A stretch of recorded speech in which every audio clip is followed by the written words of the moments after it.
Welcome back. Now, one of the ways that you get more people to view your content is to get them to subscribe to your channel. And of course, they can come to any of your videos and subscribe to your channel, or they can come to your channel page and then they can find the subscribe button.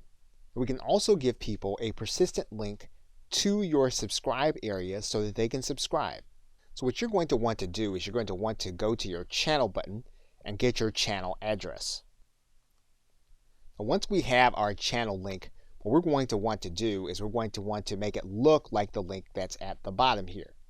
So what we're going to do is we're going to take this information and we're going to copy it. And then what we're going to do is we're going to put it at the end of the backslash on our channel. Then what we're going to do is we're going to take this entire URL, we're going to copy it, and then we're going to distribute this to those whom we want to subscribe. And so once they get this URL, they put it into their browser, and then when they click the link, what's going to happen is they're going to be brought to this page, and then they're going to be asked to confirm their channel subscription. In this video, I'm going to show you how to create, and they'll then be able to confirm.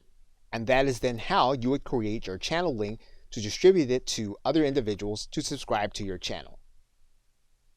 Okay, so with that, thanks, and I will see you in another video.